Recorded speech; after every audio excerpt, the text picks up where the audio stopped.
Hello everyone, welcome back to my YouTube channel. आज हम पिछले लेक्चर के अंदर हमने बात किया था डिफरेंट लाइफ प्रोसेस के बारे में। ठीक है, जो इम्पोर्टेंट लाइफ प्रोसेस है दैट इज़ न्यूट्रिशन है, ट्रांसपोर्टेशन है, एक्सक्रीशन है and last one is respiration. ठीक है, तो उसके आगे हम आज डिटेल में बात करेंगे, न्यूट्रिशन के बारे में करेंगे। तो हम बात करेंगे न्यूट्रिशन किस तरीके से डिफाइन करेंगे। तो न्यूट्रिशन जो होता है दो तरह का होता है, एक होता है ऑटोट्रोपिक न्यूट्रिशन और दूसरा होता है हेटेरोट्रोपिक न्यूट्रिशन। मतलब जैसे जो लिविंग ऑर्गेनिजम्स जो होते हैं खुद जो खाना है वो खुद प्रिपेयर करते, खुद बनाते हैं, उस तरीके के न्यूट्रिशन को हम ऑटोट्रोपिक न्यूट्रिशन बोलते हैं। और हेटेरोट्रोपिक न्यूट्रिशन के अंदर जो लिविंग ऑर्गेनिजम्स है दूसरे के ऊपर डिपेंड होते हैं खाने के लिए। ठीक है, इसलिए उसको हम हेटेरोट्रोपिक न्यूट्रिशन बोलेंगे।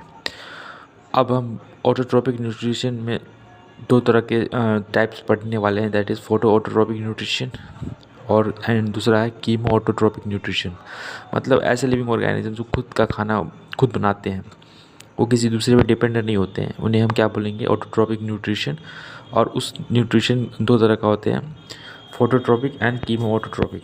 फोटो ऑटोट्रोपिक न्यूट्रिशन की अंदर बात करें तो जो ग्रीन प्लांट्स होते हैं, साइनोबैक्टीरिया होते हैं, इस एग्जाम्पल में आते हैं। ठीक है, फोटो ऑटोट्रोपिक न्यूट्रिशन में जो ऑर्गेनिजम्स होते हैं जैसे प्लांट्स होते हैं वो खुद अपना खाना खुद से ही बना लेते हैं। और कीमो ऑटोट्रोपिक न्यूट्रिशन में जैसे सब बैक्टीरिया होते हैं वो केमिकल एनर्जी को यूज़ करके अपना फूड को बनाते हैं। ठीक है, अब हम बात करेंगे हेटेरोट्रोपिक न्यूट्रिशन के बारे में। तो होलोजोइक न्यूट्रिशन, इसके टाइप्स की बात करें तो होलोजोइक न्यूट्रिशन है जिसमें एग्जांपल है ह्यूमन, काऊ, डॉग, अमीबा, पैरामीशियम। ऐसा मतलब हेटेरोट्रोपिक न्यूट्रिशन की बात करें तो होलोजोइक न्यूट्रिशन जो है उसमें क्या होता है, जो ऑर्गेनिजम्स होते हैं ना वो जो फूड होते हैं वो दूसरे पे डिपेंड होते हैं फूड के लिए, और वो डायरेक्ट अपने फूड को ऑब्टेन करते हैं। और इस तरीके से हम बात करेंगे तो होलोजोइक न्यूट्रिशन हो गया। सैप्रोफिटिक न्यूट्रिशन की बात करें तो लिविंग ऑर्गेनिजम्स जो होते हैं दूसरे डेड और डिकेइंग मैटर के ऊपर डिपेंड होते हैं फॉर फूड। जैसे एग्जांपल हो गया ब्रेड हो गया, मॉल्ड हो गया, ब्रेड, मॉल्ड, ईस्ट, मशरूम हो गया, ये डेड एंड डिकेइंग मैटर के ऊपर डिपेंड होते हैं फूड के लिए। ठीक है, अब तीसरा है पैरासिटिक न्यूट्रिशन, जिसके एग्जांपल है टेपवर्म, लाइस, लीच, कस्क्यूटा। तो ये पैरासिटिक न्यूट्रिशन है, जैसे कि जो लिविंग ऑर्गेनिजम्स होते हैं दूसरे लिविंग ऑर्गेनिजम्स के ऊपर डिपेंड होते हैं फॉर फूड, और उस लिविंग ऑर्गेनिजम्स को मतलब बिना मार के उनके ऊपर डिपेंड होते हैं फॉर फूड। ओके, तो इसके एग्जांपल हमने देख लिया tapeworm, lice, leech and cuscuta. Cuscuta जो है वो इम्पॉर्टेंट ये प्लांट्स है जो कि पैरासिटिक न्यूट्रिशन शो करता है। ठीक है, इसके अंदर क्लोरोफिल एब्सेंट होते हैं। अब हम बात करेंगे photosynthetic autotrophic nutrition in plants. Plants किस तरीके से फूड प्रिपेयर करते हैं, वो किसी दूसरे पर डिपेंडेंट नहीं होते हैं फूड के लिए, अपना फूड खुद बनाते हैं। तो किस तरीके से बनाते हैं उसकी हम बात करेंगे। तो जो प्लांट्स होते हैं कार्बन डाइऑक्साइड हो गया, वाटर हो गया, और क्लोरोफिल एंड सनलाइट के प्रेजेंस में क्या करते हैं, ग्लूकोज बनाते हैं, और ऑक्सीजन एंड वाटर क्या होता है, रिलीज़ करते हैं। ठीक है, जो हाँ, तो इस तरीके से हम बात करेंगे कि मैकेनिज़्म की बात करेंगे फोटोसिंथेसिस की मैकेनिज़्म की। तो मैकेनिज़्म ऑफ फोटोसिंथेसिस होगा और absorption of light energy by chlorophyll. पहले क्या होता है, जो लीफ होता है उसके अंदर क्लोरोफिल होते हैं। ठीक है, उस क्लोरोफिल जो होते हैं ना वो सनलाइट के एनर्जी को एब्जॉर्ब करते हैं। ठीक है, तो वही इसमें लिखा हुआ है, पहला जो फोटोसिंथेसिस का जो मैकेनिज्म है उसमें क्या होता है, absorption of light energy by chlorophyll. Second में क्या होता है, conversion of light energy to chemical energy and splitting of water molecule into hydrogen and oxygen.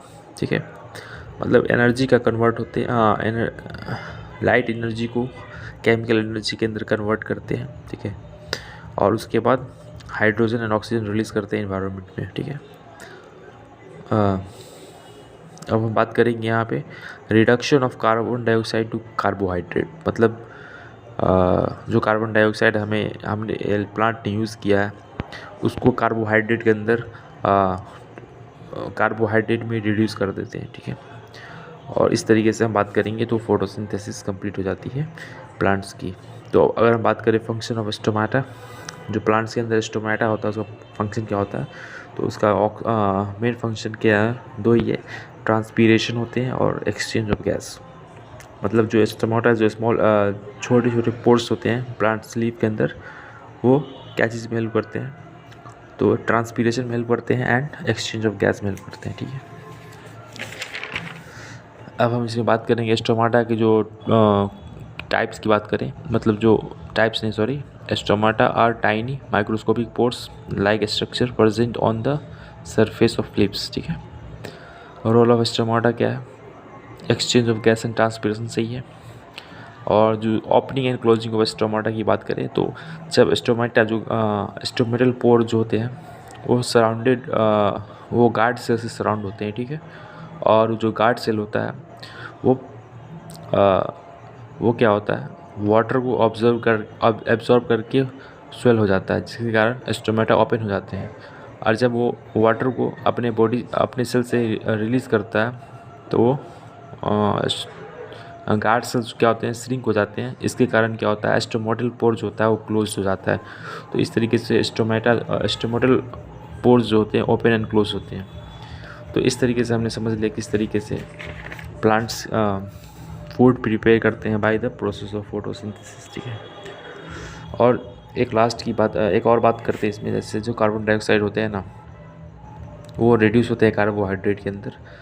और जो जो हमारा ग्लूकोज बनता है प्लांट फोटोसिंथेसिस का जो प्रोडक्ट होता है ग्लूकोज, प्लांट उसको ग्लूकोज को स्टार्च की फॉर्म में स्टोर करती है, ठीक है। और एनिमल के अंदर जो ग्लूकोज होता है ग्लाइकोजन की फॉर्म में स्टोर किया जाता है, ठीक है। तो इतना सिंपल सी हम बात कर लिए। So thanks for watching for this छोटा सा हमने यहाँ पे एक इंट्रोडक्शन दिया था nutrition, autotrophic nutrition and heterotrophic nutrition के बारे में। सो थैंक्स फॉर वॉचिंग, फिर मिलते हैं नेक्स्ट वीडियो में, तब तक के लिए जय हिंद जय भारत, ओके बाय।